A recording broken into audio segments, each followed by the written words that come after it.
Pada kesempatan kali ini pula, saya ingin mengucapkan terima kasih dan penghargaan yang setinggi-tingginya kepada kawan pajak semua yang telah melaksanakan kewajiban perpajakannya dari mulai menghitung, membayar sampai dengan melaporkan SPT tahunannya.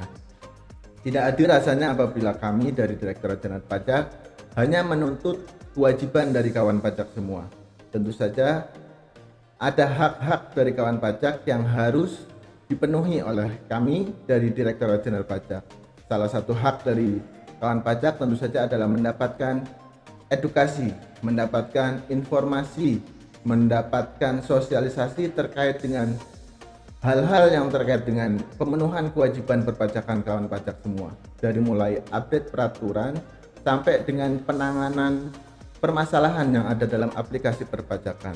Oleh karena itu, Direktorat Jenderal Pajak telah membangun sebuah struktur jabatan baru, yaitu fungsional penyuluh pajak.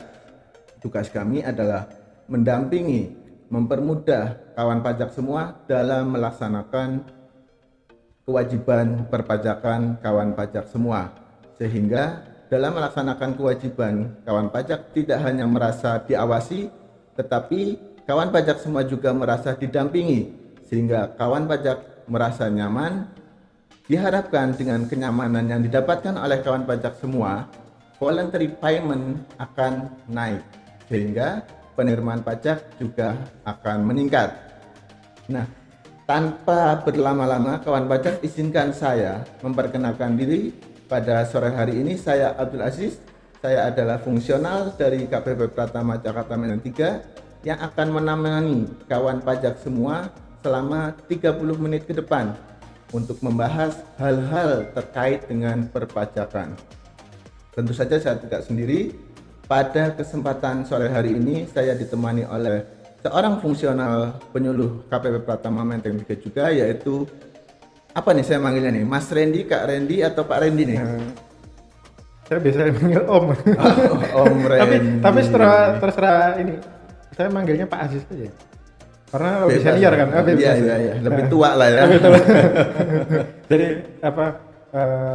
nama saya Randy, Mas. Oh iya.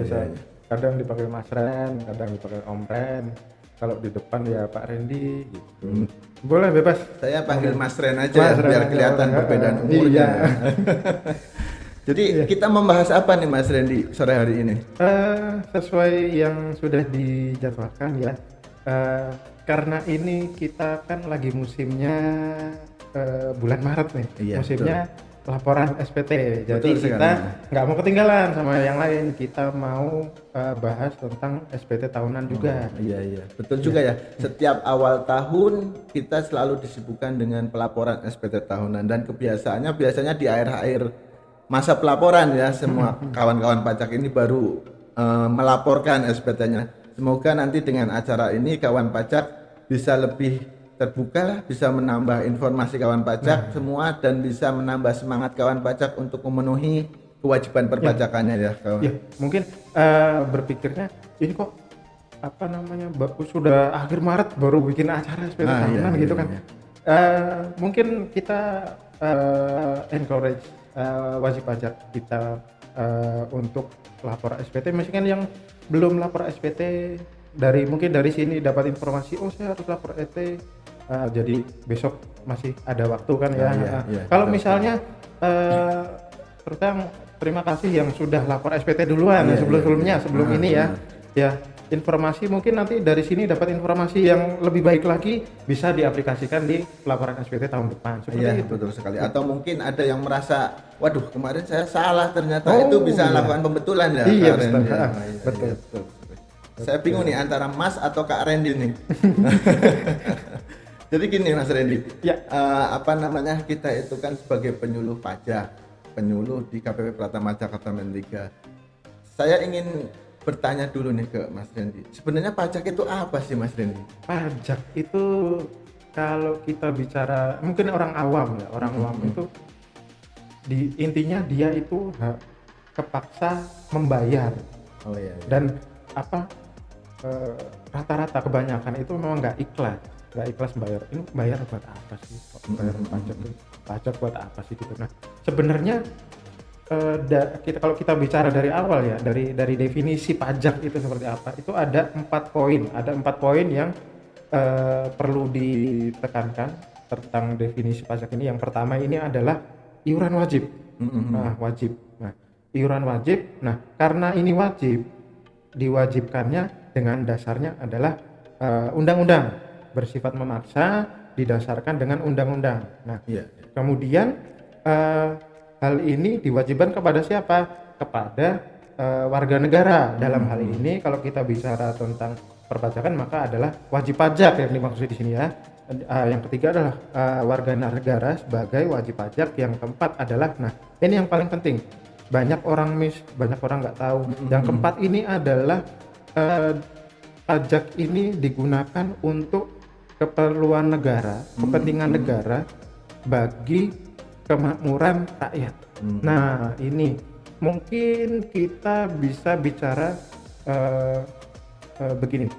Pak, saya kan bayar pajak nih, udah bayar pajak, manfaat apa yang saya dapatkan? Biasanya begitu tuh yang apa Pak. Nah, memang sifat pajak ini tadi terkait dengan keperluan negara, kepentingan negara. Ini kan bisa dibilang dinikmati oleh seluruh rakyat, seluruh warga negara, tidak dikotak-kotakan yang menikmati si A, si B, si C. Nggak bisa seperti itu ya, karena kepentingannya untuk bersama. Nah, karena kepentingannya bersama, mungkin Bapak Ibu kawan pajak itu nggak ngerasa sebenarnya Bapak Ibu itu sudah menikmati uang pajak yang sudah dibayarkan atau bahkan yang dibayarkan oleh orang lain. Jadi dinikmati bersama. Jadi manfaat yang didapatkan itu tidak secara langsung intinya ya, tidak secara langsung seperti itu. Memang uang pajak itu sebenarnya dibayar oleh kawan pajak dan akan kembali dinikmati oleh kawan pajak, walaupun cara menikmatinya itu nggak secara langsung ya, nggak seperti misalnya parkir, kita bayar parkir dapat lahan parkir gitu ya. Tapi kalau saya pikir pajak itu ibarat mobil, bensin di mobil, atau darah di manusia lah. Artinya memang seperti yang kita ketahui itu penerimaan dari sektor perpajakan itu Kak Rendia, itu 80% dari penerimaan APBN kita. Artinya bisa dibayangkan kalau misalnya pajak tidak tercapai atau misalnya kawan pajak ini tidak membayar pajak dengan semestinya, itu seperti apa? Misalnya ternyata yang tercapai cuma 50%. Artinya ada 30% gap penerimaan yang akan ditutup dengan utang, dan itu akan menjadi beban oleh anak cucu kita nantinya, kan gitu ya Kakak? Iya. Jadi kalau ngambil tadi analogi dari Mas Asis itu benar tuh. Taruhlah misalnya kendaraan, pajak ini kan bensinnya ya. Iya, betul. Kita harusnya untuk misalnya dari Jakarta kita mau ke Semarang, misalnya mobil itu harus full tank. Nah, ini apa? Kalau misalnya pajak nggak full itu kan ibaratnya bensinnya diisi cuma setengah tangki gitu misalnya. Nah, belum sampai Semarang, mungkin baru sampai Cirebon apa sampai Tegal, mobil udah berhenti duluan. Intinya apa? Jadi tujuan negara ini nggak tercapai. Betul. Akhirnya ada yang terkorbankan. Misalnya harus bangun jalan 1000 kilo ternyata cuma 500 meter gitu. Yang 500 km nanti aspal halus, 5 sisanya off-road gitu. Oh iya benar. Itu nanti merugikan kita juga ya, kendaraan kita jadi rusak. Betul. Nah, Kakak Randy, kalau kita belajar terkait dengan sistem perpajakan kita, itu kan kita menganut self assessment ya. Self assessment itu kan negara atau Direktorat Jenderal Pajak itu memberikan keleluasaan kepada wajib pajak untuk melaksanakan kewajibannya, dari mulai menghitung, mulai membayar, sampai mulai melaporkan. Sekarang kita mulai dari menghitung, Kak Randy. Kalau menghitung PPh itu apakah dibedakan ya? Karena ada aturan yang terkait dengan peraturan pemerintah nomor 23 itu yang 0,5%, sama yang aturan pajak secara umum yang pasal 17 itu. Mungkin Kak Randy bisa menjelaskan. Bahasanya udah teknis banget ya. Mungkin yang nggak tahu, wajib pajak yang nggak tahu, intinya gini.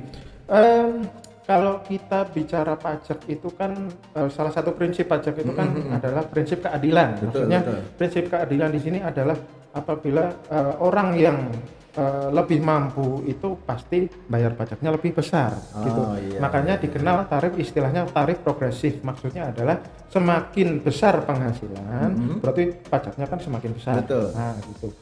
Itu tertuang tadi disebutkan di pasal 17 Undang-Undang PPh. Jadi kalau kita contohlah karyawan misalnya gaji cuma 50 juta, berarti kan itu di bawah penghitungan penghasilan tidak kena pajak ya, berarti nggak ada pajak yang dibayar. Kalau misalnya penghasilannya 100 juta, tarifnya 5%. Kalau sampai di atas 100 juta kena 15% seperti itu. Jadi maksudnya progresif adalah semakin penghasilan itu semakin besar, maka tarif pajaknya juga semakin besar. Kalau kita bicara undang-undang normalnya seperti itu ya. Tapi ada di 2018 kemarin itu memang ada program dari pemerintah. Nah, kita cerita flashback dulu ya. Ceritanya ini memang kita tidak bisa pungkiri bahwa pajak ini memang kalau kita bicara apa ya, kulitnya aja itu kan simple, tapi kalau kita sampai ke dalam itu rumit. Nah, banyak yang mengeluhkan bahwa Pak, kok perhitungan pajak kok rumit sekali gini-gini ngitungnya, aduh gitu kan. Banyak yang pusing. Maka di 2018 kemarin itu dikeluarkan peraturan pemerintah nomor 23 tahun 2018. Intinya adalah kalau wajib pajak ini adalah orang pribadi. Misalnya kalau kita bicara orang pribadi ya orang pribadi, dia bukan karyawan, bukan kayak freelance, ya itu punya usaha. Itu kan memang rumit ya.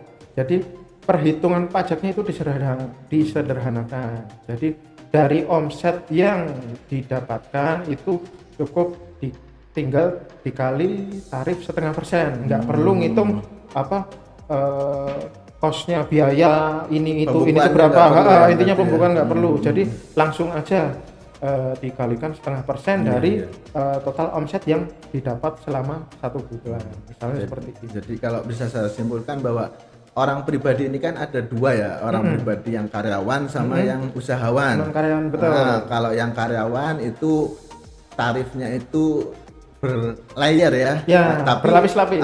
Tapi layer itu tidak dari semua penghasilannya, artinya ada PTKP ya. Iya, itu tadi saya bilang penghasilan, betul, ada penghasilan yang tidak dikenakan pajak. Jadi informasi untuk kawan pajak saja bahwa ada PTKP 54 juta ya untuk wajib pajak itu sendiri ya. Single. Iya betul. Jadi 54 juta untuk wajib pajak yang statusnya masih single gitu ya. Betul. Nanti setiap penambahannya ada PTKP-nya sendiri dan layernya juga berbeda-beda kawan pajak. Ada yang sampai 50 juta itu kena tarif 5%. Nanti sampai dengan 250 juta itu kena tarif 15%, kemudian sampai dengan 500 juta kena tarif 25%, kemudian yang terbaru ini 500 sampai 5 miliar itu kena tarif 30%, nanti di atas 5 miliar itu kena tarif 35% ya Kak Randy. Ya betul. Ini dasarnya karena di Indonesia banyak sekali sekarang crazy rich ya istilahnya. Memang kekayaannya gila-gilaan, penghasilannya gila-gilaan, makanya ya pajak juga nggak mau kalah. Iya betul. Ini nanti untuk terkait dengan masing-masing tata cara penghitungannya itu nanti di pertemuan-pertemuan selanjutnya pasti kita akan bahas Kak Randy. Karena kita kulitin sedikit-sedikit karena ini tayang perdana, jadi kita akan menguliti kata Randy, menguliti dari awal sampai akhir, tapi cuma kulit-kulitnya aja. Kalau dalamannya daging-dagingnya nanti besok-besok. Sekarang setelah menghitung ada kewajiban untuk membayar. Membayar itu di kantor pajak ya Kak Randy ya atau gimana? Saya takutnya gini, kalau bayar pajak di kantor pajak nanti masuk ke kantong orang pajak gimana? Repot kan? Betul. Makanya kita mundur setelah beberapa tahun belakangan ini kita punya sistem pembayaran yang bekerja sama dengan bank atau kantor pos. Jadi pembayaran itu tidak perlu ke kantor pajak, tapi bisa dilakukan di bank atau di kantor pos. Bahkan yang punya akun internet banking itu bisa ATM juga bisa ya? Ya bisa, ATM juga bisa bayar di mana saja intinya kan gitu. Ya, jadi ini kawan pajak informasi yang sangat penting bahwa pembayaran pajak tidak dilakukan di kantor pajak. Mungkin ada beberapa kantor pajak yang di situ bekerja sama dengan bank atau kantor pos. Oh iya, bisa jadi ya. Tapi bayarnya tidak ke kantor pajak, bayarnya tetap tellernya ke di teller yang bekerja tetap sama ke dengan bank teller apa atau kantor bank pos atau apa. kantor Gitu. pos. Itu yang salah kadang-kadang orang, saya bayar kemarin di kantor pajak kok, padahal memang kantor itu bekerja sama dengan bank atau kantor pos membuka posko di situ. Nah, setelah itu kan kita harus bikin kode billing dulu ya Kak Randy ya, karena sekarang itu kan nggak ada SSP manual ya. Betul. Kalau mungkin kawan pajak yang udah jadi wajib pajak udah lama, mungkin udah tahu zaman dulu itu kita kalau mau bayar pajak itu kan ada namanya SSP, surat setoran pajak. Betul, itu seperti blanko, nanti kita ngisi NPWP, nama, alamat, jenis pajak, nominal segala macam. Nah, masalahnya adalah ketika kita nulis itu bisa aja salah, atau kita nulisnya sudah benar tapi kita bawa ke bank, bawa ke kantor pos, petugas yang input salah. Makanya itu ada sistem pembayaran namanya ID billing atau kode billing itu ya. Jadi kawan pajak kalau mau bayar kita buat kodenya dulu, kita tinggal masukin NPWP kan otomatis, kita masukin jenis pajaknya apa, bulan apa, nominalnya berapa, sudah selesai jadi kode. Nah, kode pembayaran itu nanti tinggal dibawa ke teller bank atau dibawa ke petugas kantor pos, atau bahkan yang internet banking tinggal masukkan pada saat pembayaran. Hampir sama kayak kode booking mungkin ya. Iya, betul. Kalau sering belanja online atau beli tiket pesawat segala macam, seperti itu. Ya. Nanti tata cara pembuatan kode billing kita akan bahas lebih lanjut tentunya. Lain kali dong. Iya, betul. Sekarang setelah bisa menghitung, membayar, sekarang melaporkan. Ada kewajiban untuk melaporkan pembayaran yang sudah dilakukan oleh kawan pajak semua melalui SPT ya. SPT itu kenapa sih kita sudah bayar tapi kita harus lapor juga? Atau mungkin bagi karyawan kita sudah dipotong nih sama pemberi kerja, kenapa harus lapor juga? Itu kenapa Mas Randy? Jadi begini, memang rata-rata orang yang belum paham pajak, pertanyaannya utama biasanya pasti seperti itu. Ngapain sih saya pajak udah dipotong sama perusahaan, misalnya kalau dia karyawan ya, kenapa harus suruh lapor lagi? Pak, saya kan usahawan, omset saya udah jelas dibayar, kenapa setiap tahun harus lapor lagi, kan gitu. Nah, sebenarnya SPT atau kepanjangan surat pemberitahuan ini adalah surat yang digunakan oleh wajib pajak gitu, untuk mempertanggungjawabkan pajak yang sudah dibayarkan. Taruhlah misal seperti ini, saya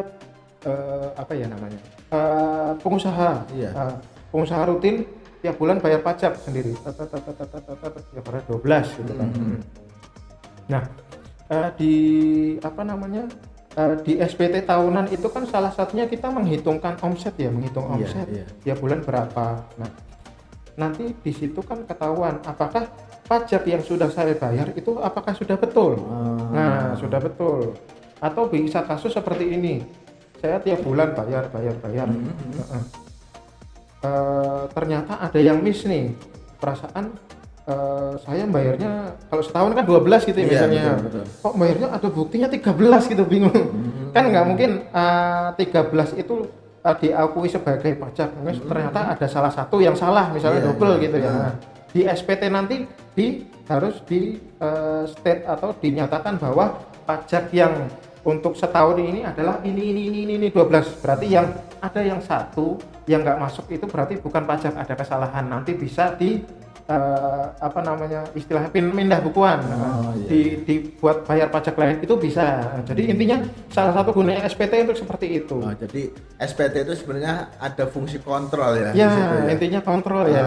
Mungkin untuk karyawan itu sebagai kontrol bagi perusahaan. Bener nggak sih perusahaan bilang saya sudah motong si A, kemudian si A lapor, saya sudah dipotong nih sama perusahaan saya nilainya 1 juta. Ternyata setelah kita cek laporannya, oh ternyata yang di store baru 800.000 gitu ya. Itu juga bisa aja kontrol ya. Atau mungkin memang seperti itu, saya lupa kemarin sudah bayar apa belum. Ternyata begitu lapor SPT, ada konfirmasi dari petugas pajak, Pak, Bapak untuk tahun ini bayar 13 kali, yang sekali itu bisa dipindah bukan ya, gitu ya. dipindah buat bayar pajak tahun depan gitu misalnya bisa. Nah, ini nanti cara pemindah bukuan juga akan kita bahas. Boleh nanti kita ya. lain kali. Wah, Ini banyak sekali nanti ya, banyak yang sekali bisa ya. kita bahas ya. Iya. Iya. Kalau sekarang kita fokus ke orang pribadi nih, Kak Randy. Itu kan tadi harus lapor via SPT.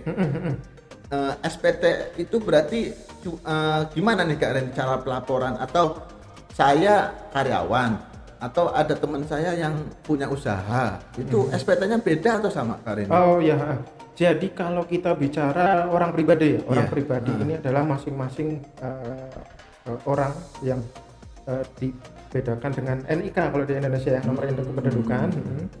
Itu pasti kan NPWP-nya beda-beda. Nah, cara pelaporannya adalah yang pertama itu menggunakan SPT tahunan.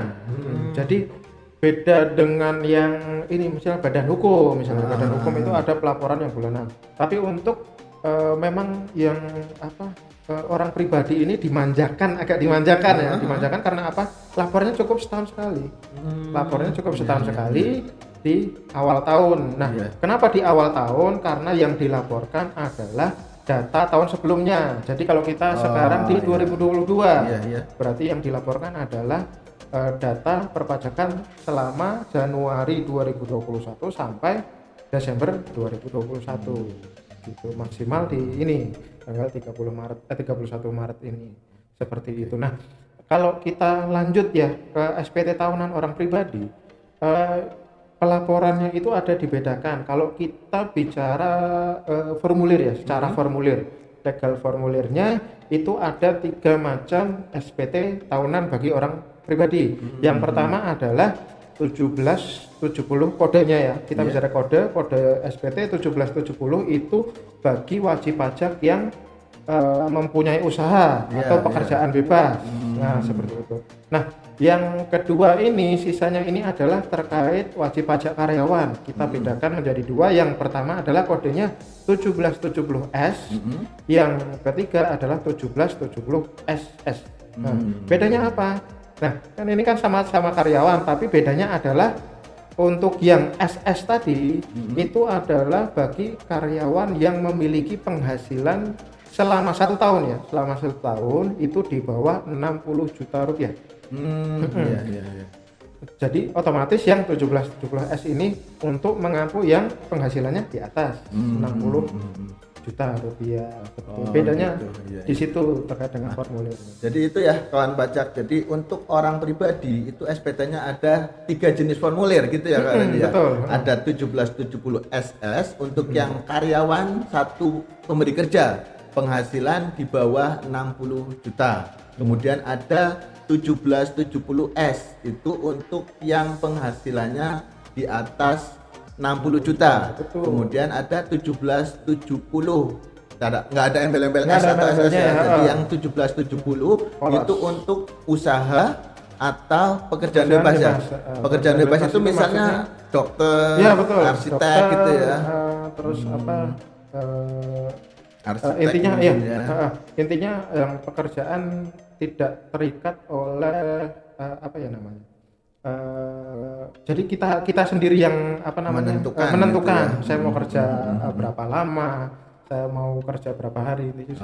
Iya. Jadi kawan pajak harus teliti nih kalau misalnya kawan pajak ternyata cuma bekerja di 1 pemberi kerja dan penghasilannya di bawah 60 juta, maka ngisinya cukup yang 1770 SS, dan itu pasti tingkat kesulitannya beda ya Kak Randy ya. Artinya bukan tingkat kesulitan sih. Kalau saya bahasanya yang S itu memang lebih detail. Gitu. Karena kalau mungkin anekdotnya wajib pajak itu kalau S itu sederhana, kalau SS itu sangat sederhana. Kalau 1770 yang normal isinya. Iya. Jadi semakin ke S semakin sederhana, ke SS lebih sederhana lagi. Intinya seperti itu. Betul. Jadi mirip kayak rumah ya. Gitu SS ya, sama RS. Baik, sekarang kita sudah tahu nih formulir-formulir yang bisa digunakan untuk pelaporan SPT tahunan. Itu tadi ada 3 tadi. Terus sekarang caranya itu gimana Kak Reni? Cara lapornya itu? Kalau lapor ini ya, kita bisa ini melalui tadi saya bilang ya formulir ya. Iya.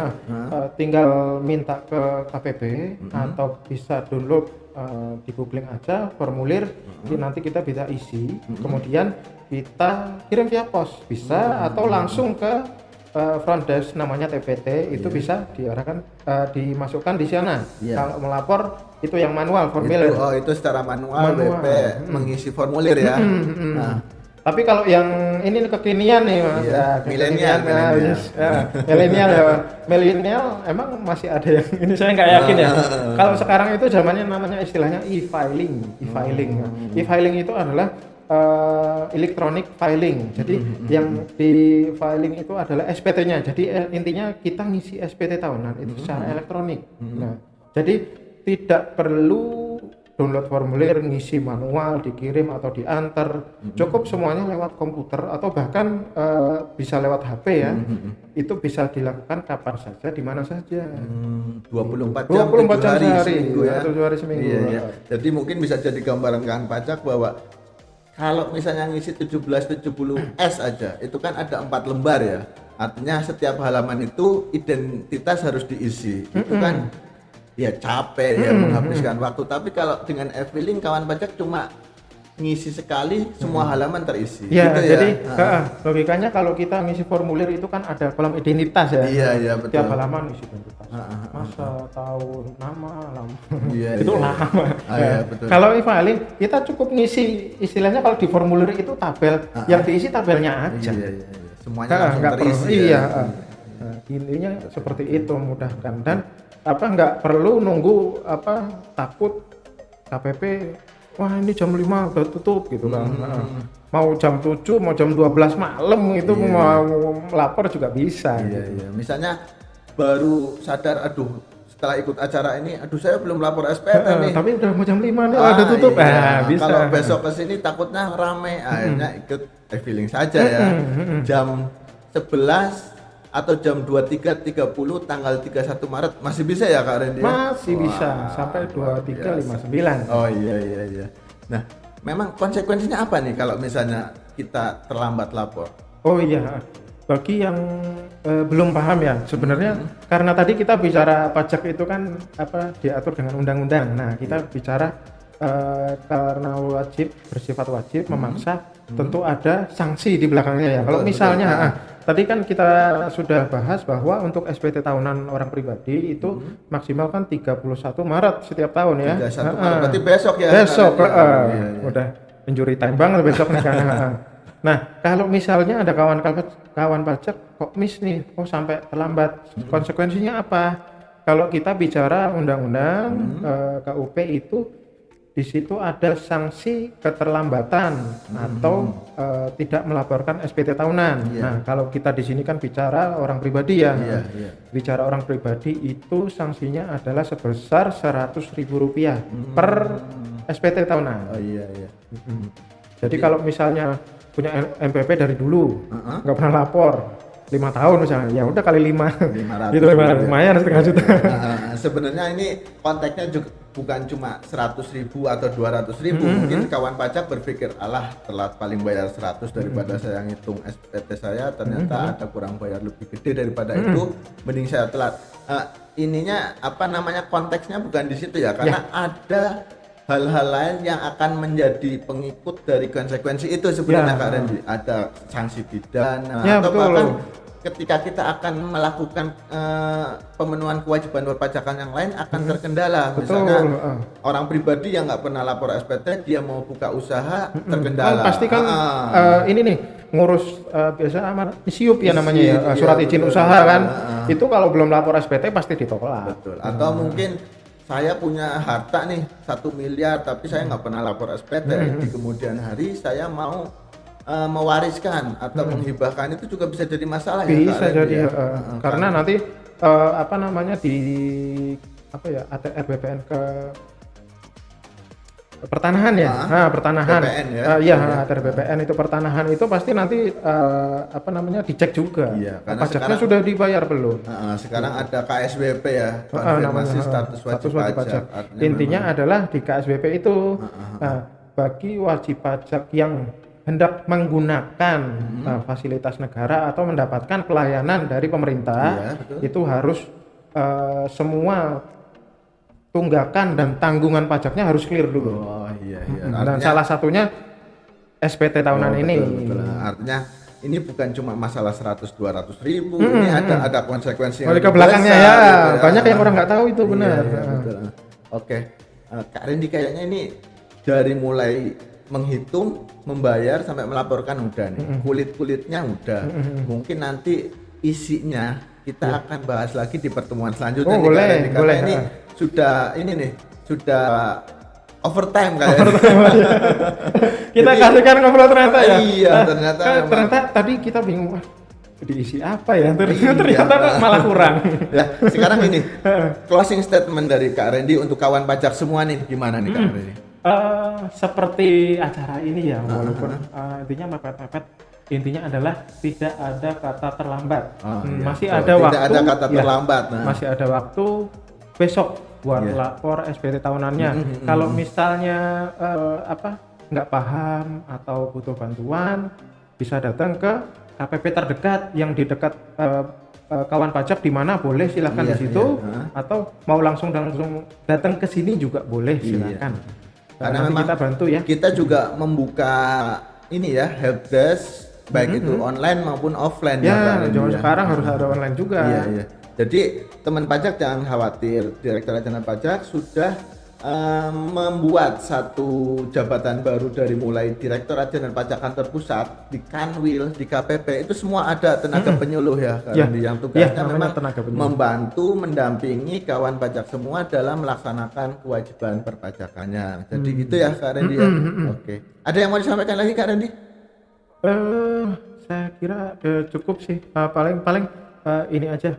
Terkait dengan batas waktu penyampaian SPT tahunan, jangan lupa untuk wajib pajak, terutama wajib pajak orang pribadi, itu maksimal adalah besok. Jadi tiap tahun itu adalah jatuh temponya 31 Maret ya, setiap tahun.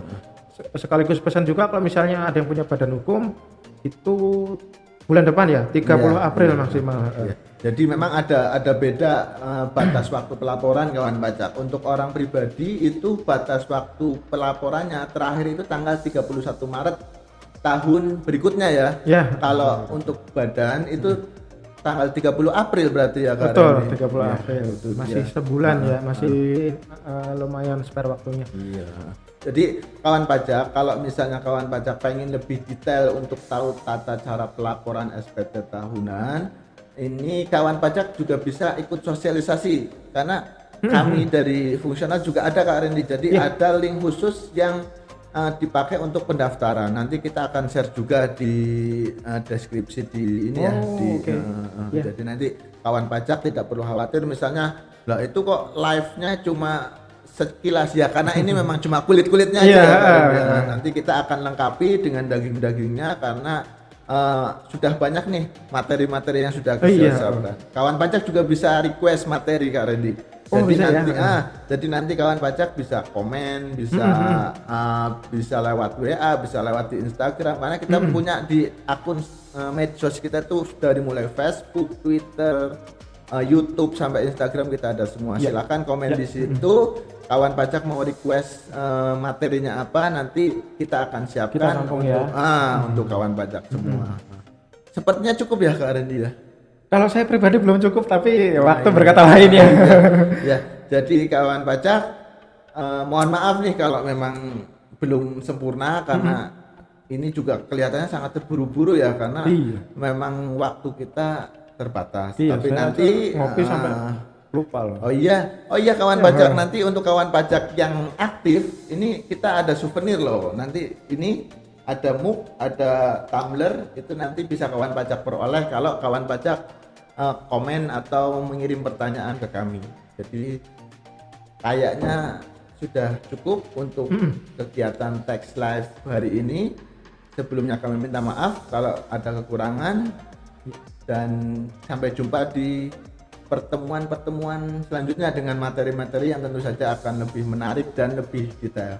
Cukup dari kami, dari saya Aziz dan Kak Randy ya, dengan Kak Randy. Wassalamualaikum warahmatullahi wabarakatuh. Pajak saat negara tua. Bye bye.